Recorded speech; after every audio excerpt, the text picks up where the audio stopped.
नमस्कार। आकाशवाणी से प्रस्तुत है समाचार प्रभात।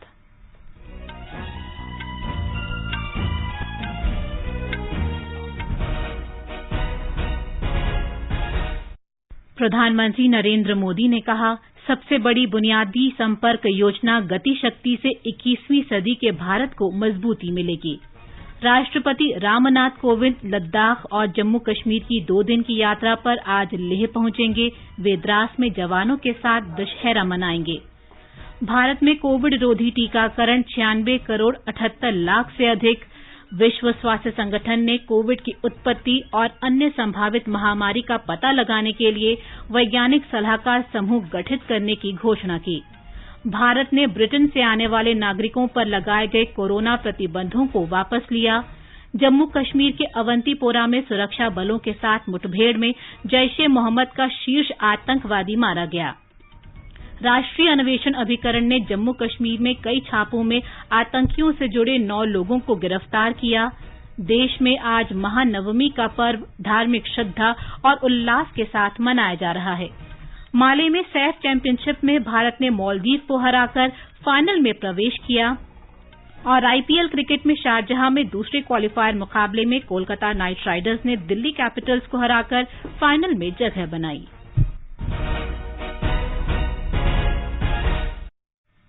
समाचार प्रभात में देवेंद्र त्रिपाठी के साथ मैं प्रियंका अरोड़ा।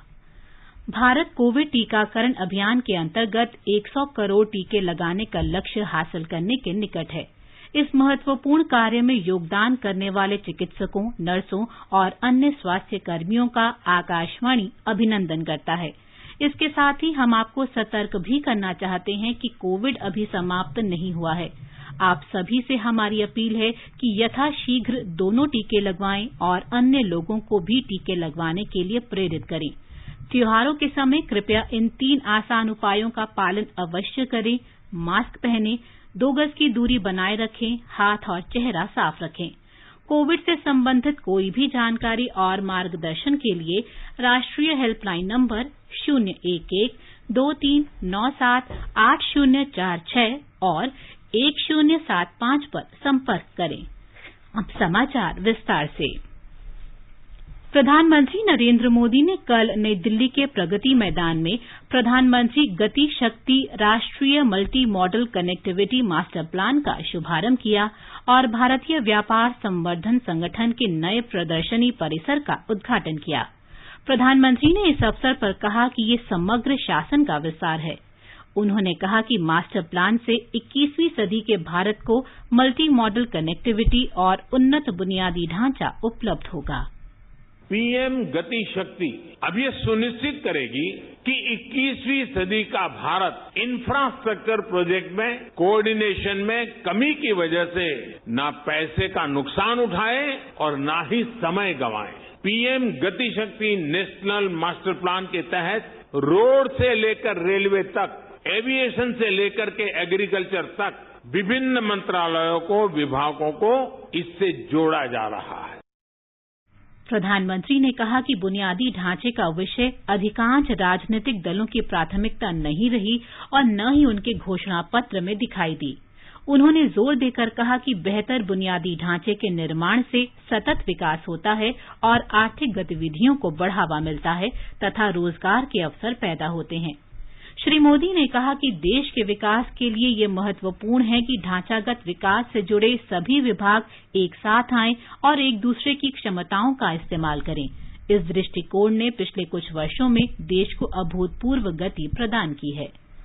भारतीय उद्योग परिसंघ CII ने गतिशक्ति विशेष योजना के शुभारंभ की सराहना की है। परिसंघ के महानिदेशक चंद्रजीत बनर्जी ने इसे देश में रोजगार सृजन और क्षमता में वृद्धि के लिए महत्वपूर्ण कदम बताया। लैंडमार्क इवेंट था पीएम गति शक्ति जो लॉन्च हमारे ऑनरेबल प्राइम मिनिस्टर ने किए हैं, तो एक सिग्निफिकेंट चेंज आते हैं हमारे वर्क कल्चर में। 16 मंत्रालय जो एक साथ काम करेंगे और एक डिजिटल टेक्नोलॉजी का जो यूजेज है सब कोऑर्डिनेशन के लिए, एक बहुत ही सिग्निफिकेंट लैंडमार्क इवेंट हम कह सकते हैं। परिसंघ के अध्यक्ष टीवी नरेंद्रन ने कहा कि प्रधानमंत्री के दृष्टिकोण के अनुसार गतिशक्ति मंच भारतीय उद्योग जगत की क्षमता वृद्धि में महत्वपूर्ण भूमिका निभाएगा।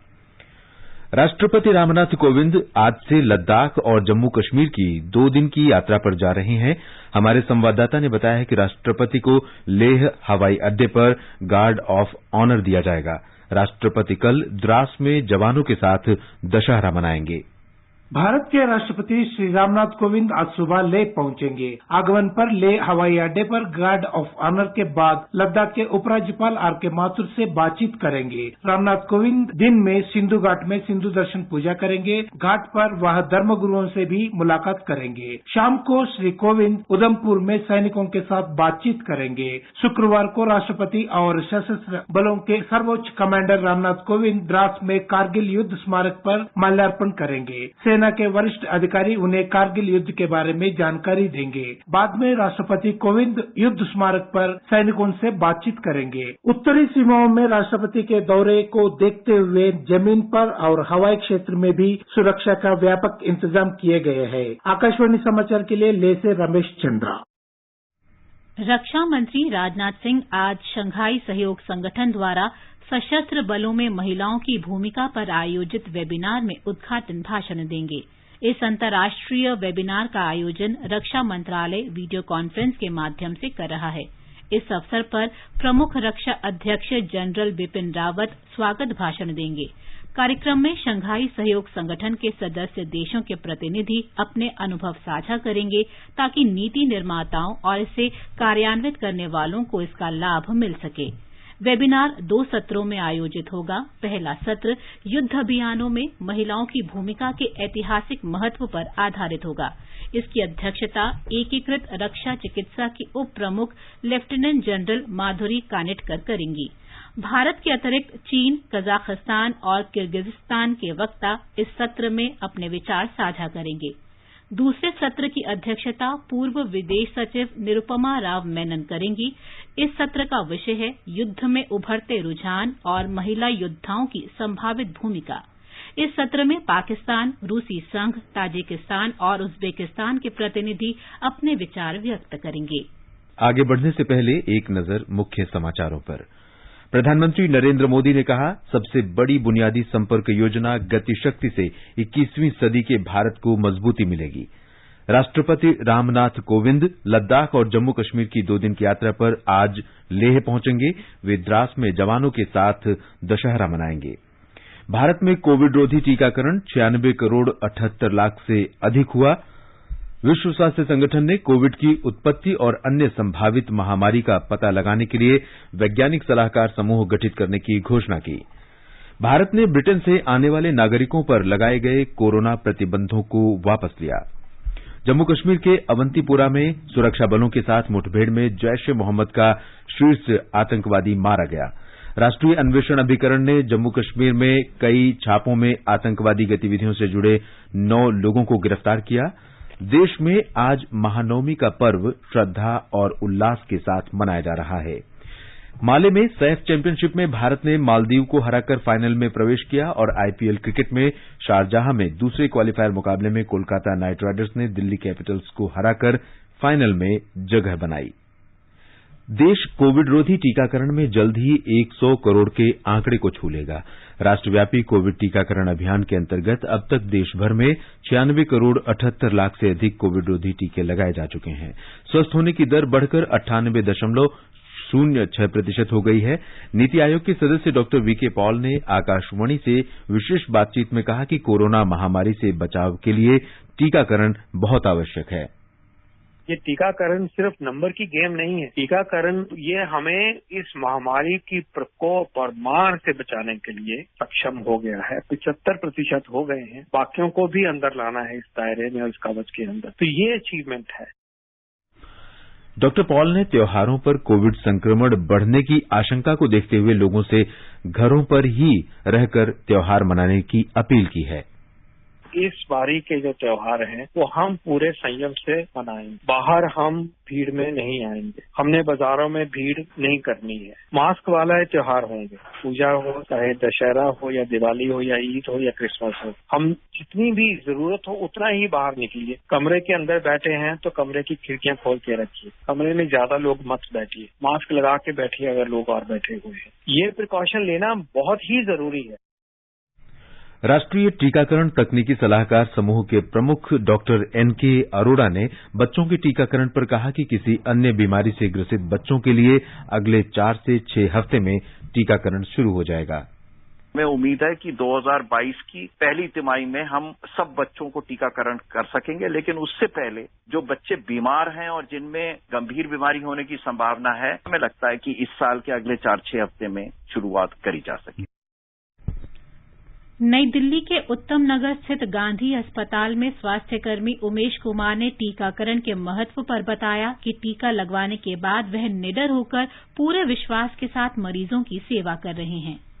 मेरा नाम उमेश कुमार है। मैं पिछले 20 साल से गांधी हॉस्पिटल ओम विहार उत्तम नगर नई दिल्ली में कार्यरत हूँ। ये इतनी भयंकर बीमारी, इतने लोग बीमार हो रहे थे, इतने लोग मर रहे थे, हम लोग खुद दशहत में आ गए थे। हम लोग ड्यूटी कैसे करें, अपने परिवार को कैसे सुरक्षित रखें। लेकिन सरकार का बहुत बहुत धन्यवाद कि जब से इन्होंने वैक्सीन लाए हैं, एक वैक्सीन लगते ही हमने थोड़ा निडर होकर अपना ड्यूटी शुरू कर दिया और अच्छे से पेशेंट की देखभाल करने लगे। दूसरी डोज लगने के बाद हम लोग और निडर हो गए और अच्छे से ड्यूटी करने लगे, मरीज को सेवा करने लगे और अपने पूरे परिवार को हमने वैक्सीन लगवा लिया। जितने जान पहचान के लोग तो सब डर रहे थे, लेकिन सबको हमने वैक्सीन लगवा दिया। महाराष्ट्र में टीकाकरण 9 करोड़ का आंकड़ा पार कर गया है। एक रिपोर्ट। महाराष्ट्र के स्वास्थ्य विभाग ने कल शाम 9 करोड़ से ज्यादा लाभार्थियों का कोविड टीकाकरण का आंकड़ा पार करने की उपलब्धि हासिल की। महाराष्ट्र सरकार ने 8 अक्टूबर को 1 सप्ताह का मिशन कवच कुंडल शुरू किया था और इसके तहत हर दिन 15 लाख से ज्यादा टीकाकरण करने का लक्ष्य स्वास्थ्य विभाग ने रखा है। इस विशेष अभियान के तहत शहरी तथा अर्ध शहरी विभागों में टीकाकरण की गति बढ़ाने के लिए स्वास्थ्य विभाग के अधिकारी तथा कर्मचारी पूरी क्षमता से जुटे हैं। कई जगहों पर टीकाकरण अभियान में ज्यादा से ज्यादा लोगों को शामिल करने के लिए प्रभात फेरी तथा लोक कलाकारों के सांस्कृतिक कार्यक्रमों के द्वारा जन जागृति की जा रही है। महाराष्ट्र की विशेष उपलब्धि के लिए स्वास्थ्य मंत्री राजेश टोपे ने सभी अधिकारी और कर्मियों को बधाई दी है। शैलेश पाटिल, आकाशवाणी समाचार, मुंबई। विश्व स्वास्थ्य संगठन ने कोविड की उत्पत्ति और भावी संक्रमणों का पता लगाने के लिए वैज्ञानिक सलाहकार समूह गठित करने की घोषणा की है। नोवल पैथोजन से जुड़े संगठन के वैज्ञानिक सलाहकार समूह में अमेरिका और चीन के 26 तथा अन्य देशों के 24 से ज्यादा वैज्ञानिक शामिल होंगे। ये समूह पता लगाएगा कि किस प्रकार नोवल कोरोना वायरस ने मनुष्य को संक्रमित किया। समूह भविष्य में हो सकने वाली महामारियों से निपटने की प्रणाली तैयार करने पर भी सुझाव देगा। जम्मू कश्मीर के पुलवामा जिले के त्राल नगर में आतंकी संगठन जैश ए मोहम्मद का प्रमुख सरगना शम सोफी सुरक्षा बलों के साथ मुठभेड़ में मारा गया। जम्मू कश्मीर के पुलिस महानिरीक्षक विजय कुमार ने बताया कि सुराग मिलने पर सुरक्षा बलों ने इलाके की घेराबंदी कर तलाशी अभियान शुरू किया, जिसके बाद कल सुबह मुठभेड़ शुरू हुई। मृतक आतंकवादी की पहचान शमीम शोफी उर्फ शम सोफी के रूप में की गई है। वो जैश ए मोहम्मद का शीर्ष स्थानीय कमांडर था। राष्ट्रीय अन्वेषण अभिकरण एनआईए ने जम्मू कश्मीर में विभिन्न स्थानों पर तलाशी के दौरान आतंकी गतिविधियों से जुड़े 9 लोगों को गिरफ्तार किया है। जम्मू कश्मीर तथा नई दिल्ली सहित कई अन्य बड़े शहरों में आतंकी हमले की साजिश के मामले में एनआईए ने 10 अक्टूबर को मामला दर्ज कर जांच शुरू की थी। गिरफ्तार किए गए आरोपियों से कई इलेक्ट्रॉनिक उपकरण, आपत्तिजनक दस्तावेज और संदिग्ध वित्तीय लेन देन की जानकारियां बरामद हुई हैं। भारत ने ब्रिटेन के नागरिकों के भारत आने पर लागू कोविड प्रतिबंध वापस ले लिए हैं। स्वास्थ्य मंत्रालय ने ब्रिटेन से आने वाले लोगों की अतिरिक्त जांच और एकांतवास में रहने के नियमों से संबंधित यात्रा परामर्श में ढील दी है। ब्रिटेन सरकार की ओर से कोविशील्ड वैक्सीन लेने वाले भारतीय नागरिकों पर अनिवार्य एकांतवास और जांच संबंधी नियम हटाने के फैसले के जवाब में भारत ने यह कदम उठाया है। भारत ने इस महीने के शुरू में कहा था कि ब्रिटेन से भारत आने वाले ब्रिटिश नागरिकों को कोविड रोधी टीका लेने के बावजूद 10 दिन के अनिवार्य एकांतवास में रहना होगा। महानवमी का पर्व आज देश भर में श्रद्धा और उल्लास के साथ मनाया जा रहा है।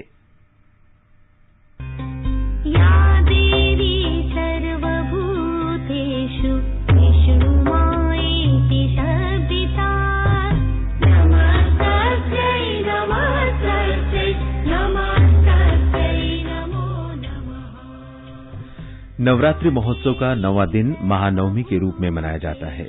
इस दिन देवी दुर्गा के महिषासुर मर्दिनी अवतार की पूजा अर्चना की जाती है, जो बुराई पर अच्छाई का प्रतीक है। ये दिन मां सिद्धिदात्री को भी समर्पित है।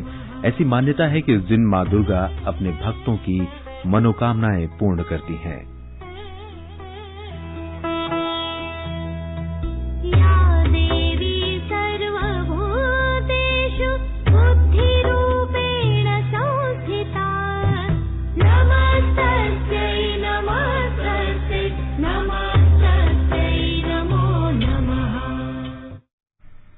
दक्षिण एशिया फुटबॉल फेडरेशन चैंपियनशिप में भारत ने कल रात माले में मौजूदा चैंपियन मालदीव को 3-1 से हराकर फाइनल में प्रवेश कर लिया। भारत ने 33वें मिनट में मनबीर सिंह के गोल की बदौलत मालदीव पर बढ़त बना ली, लेकिन मालदीव के अली अशफाक ने हाफ टाइम से पहले पेनल्टी से गोल करके दोनों टीमों को बराबरी पर ला दिया। बाद में भारत के सुनील छेत्री ने शानदार खेल दिखाते हुए 62वें और 71वें मिनट में 2 गोल करके मैच जीत लिया। फाइनल में 7 बार के चैंपियन भारत का मुकाबला शनिवार को नेपाल से होगा। नेपाल पहली बार फाइनल में पहुंचा है। आईपीएल क्रिकेट में कल रात शारजाह में दूसरे क्वालीफायर के रोमांचक मुकाबले में कोलकाता नाइट राइडर्स ने दिल्ली कैपिटल्स को हराकर फाइनल में प्रवेश कर लिया है। दिल्ली कैपिटल्स ने पहले बल्लेबाजी करते हुए निर्धारित 20 ओवर में 5 विकेट पर 135 रन बनाए। सलामी बल्लेबाज शिखर धवन ने 36 और श्रेयस अय्यर ने नाबाद 30 रन का योगदान किया। कोलकाता की ओर से वरुण चक्रवर्ती ने 2 विकेट लिए। जवाब में कोलकाता नाइट राइडर्स ने 19 ओवर और 5 गेंदों में 7 विकेट के नुकसान पर लक्ष्य हासिल कर लिया। वेंकटेश अय्यर और शुभमन गिल के बीच 96 रन की साझेदारी हुई। कोलकाता नाइट राइडर्स और चेन्नई सुपर किंग्स के बीच फाइनल मैच कल दुबई में खेला जाएगा। आजादी का अमृत महोत्सव कार्यक्रम के अंतर्गत आकाशवाणी समाचार की विशेष श्रृंखला वीरगाथा में आज शाम 4:45 पर परिक्रमा कार्यक्रम में सुनिए प्रमुख क्रांतिकारियों की प्रेरक कहानियां।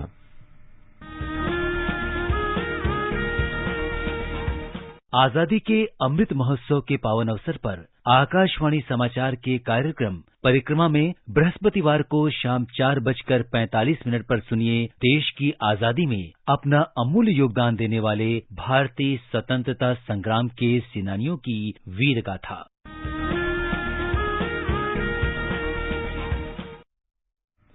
आजादी का अमृत महोत्सव के अंतर्गत आइए अब सुनते हैं आकाशवाणी की विशेष प्रस्तुति आजादी का सफर। आजादी का अमृत महोत्सव।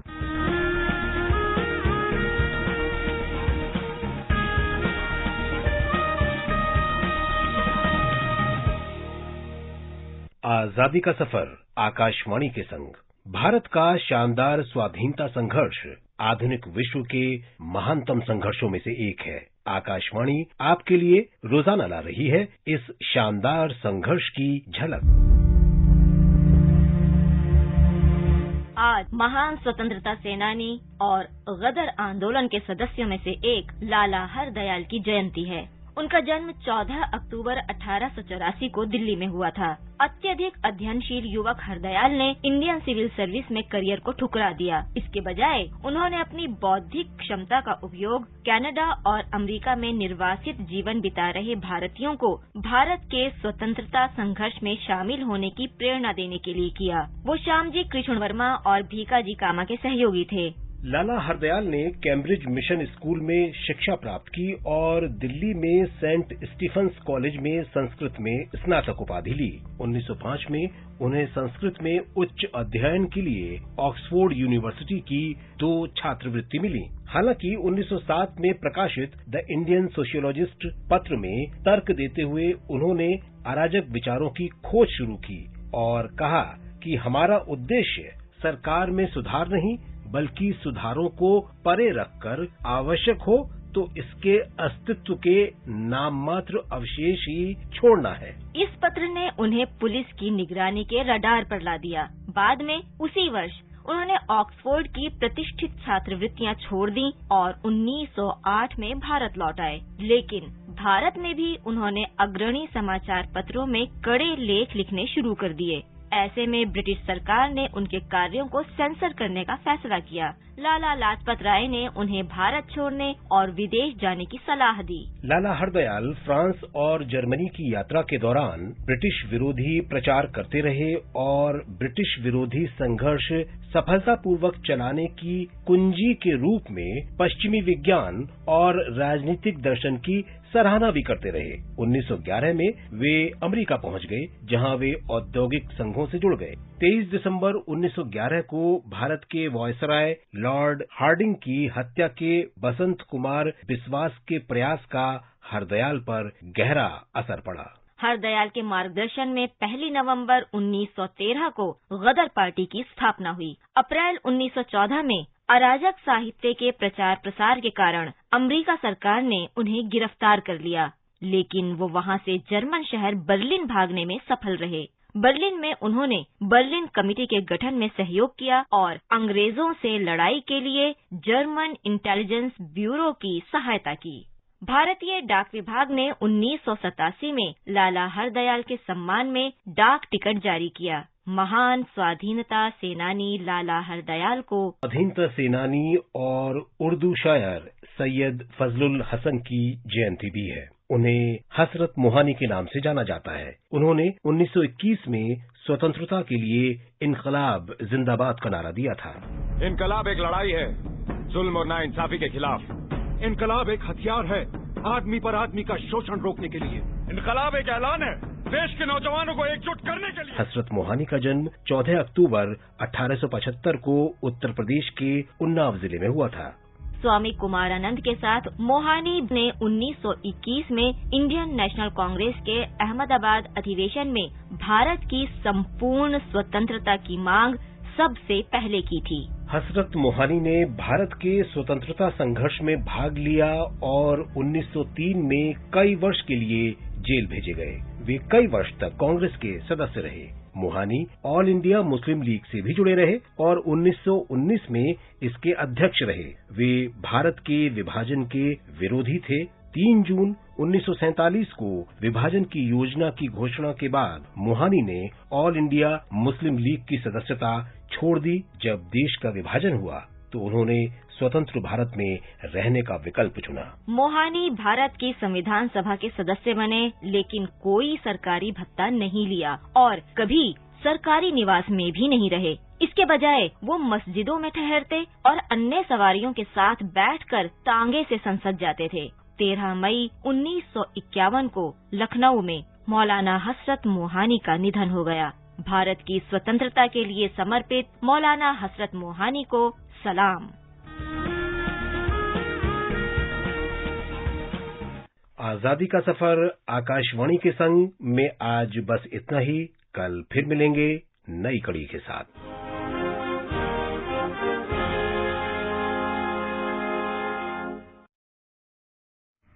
आकाशवाणी समाचार सुनते रहें और आजादी के अमृत महोत्सव में हमारे साथ शामिल रहें।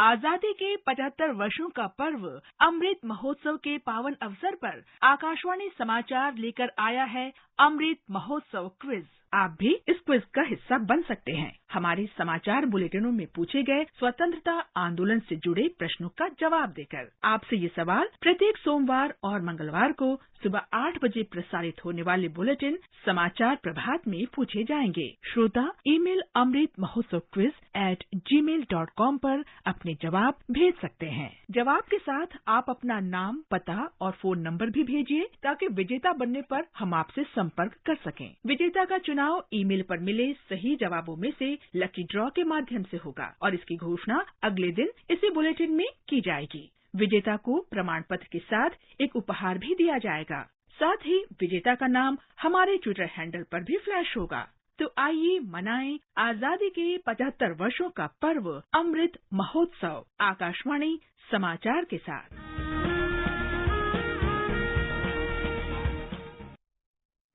और अब एक नजर आज के मौसम पूर्वानुमान पर। राजधानी दिल्ली में मौसम साफ रहेगा। कोलकाता, मुंबई में आंशिक रूप से बादल छाए रहेंगे। चेन्नई, बेंगलोर और हैदराबाद में हल्की वर्षा या गरज के साथ छींटे पड़ सकते हैं। श्रीनगर, जम्मू, लेह और मुजफ्फराबाद में मौसम साफ रहेगा। गिलगित में आंशिक रूप से बादल छा सकते हैं।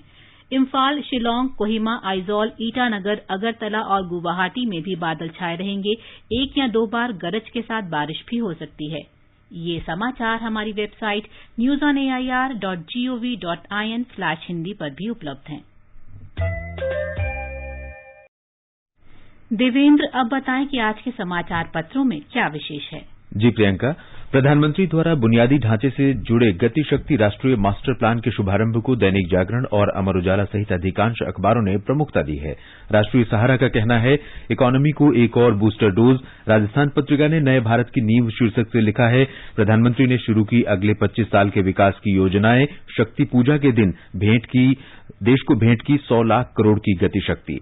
पंजाब केसरी की सुर्खी है, उपराष्ट्रपति के अरुणाचल दौरे से बौखलाया चीन, भारत ने किया करारा पलटवार। जनसत्ता के अनुसार भारत ने कहा, अरुणाचल अटूट हिस्सा, वास्तविक नियंत्रण रेखा का मुद्दा हल हो। लोकसत्य की खबर है, गृह मंत्रालय ने सीमावर्ती क्षेत्रों में विभिन्न अपराधों पर लगाम लगाने के लिए सीमा सुरक्षा बल का क्षेत्राधिकार 50 किलोमीटर तक बढ़ाया।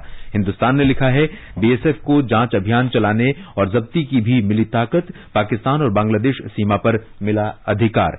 देश में कोयला संकट पर दैनिक भास्कर ने झारखंड की खदानों से विशेष रिपोर्ट में लिखा है, 63 खानों में 50,000 मजदूर दिन रात डटे, अफसर फील्ड में ताकि देश रोशन रहे। नवभारत टाइम्स लिखता है, कोयला खदानों का हाल जानने के लिए कोयला और खान मंत्री प्रहलाद जोशी कोयला उत्पादक राज्य छत्तीसगढ़ और झारखंड के दौरे पर, कहा बिजली नहीं काटी जाएगी। दैनिक ट्रिब्यून की सुर्खी है, शेयर बाजार में लगातार 5वें दिन से जारी तेजी, सेंसेक्स और निफ्टी रिकॉर्ड ऊंचाई पर। हिंदुस्तान के आर्थिक पन्ने पर खबर है, फ्रांस के बाद ब्रिटेन को पछाड़ने की तैयारी में भारतीय बाजार। और अंत में मुख्य समाचार एक बार फिर। प्रधानमंत्री ने कहा, सबसे बड़ी बुनियादी संपर्क योजना गति शक्ति से 21वीं सदी के भारत को मजबूती मिलेगी। राष्ट्रपति रामनाथ कोविंद लद्दाख और जम्मू कश्मीर की 2 दिन की यात्रा पर आज लेह पहुंचेंगे। वे द्रास में जवानों के साथ दशहरा मनाएंगे। भारत में कोविड रोधी टीकाकरण 96 करोड़ 78 लाख से अधिक। विश्व स्वास्थ्य संगठन ने कोविड की उत्पत्ति और अन्य संभावित महामारी का पता लगाने के लिए वैज्ञानिक सलाहकार समूह गठित करने की घोषणा की। भारत ने ब्रिटेन से आने वाले नागरिकों पर लगाए गए कोरोना प्रतिबंधों को वापस लिया। जम्मू कश्मीर के अवंतीपोरा में सुरक्षा बलों के साथ मुठभेड़ में जैश-ए-मोहम्मद का शीर्ष आतंकवादी मारा गया। राष्ट्रीय अन्वेषण अभिकरण ने जम्मू कश्मीर में कई छापों में आतंकवादी गतिविधियों से जुड़े 9 लोगों को गिरफ्तार किया। देश में आज महानवमी का पर्व श्रद्धा और उल्लास के साथ मनाया जा रहा है। और माले में सैफ चैंपियनशिप में भारत ने मालदीव को हराकर फाइनल में प्रवेश किया। इसके साथ ही समाचार प्रभात का ये अंक समाप्त हुआ। नमस्कार।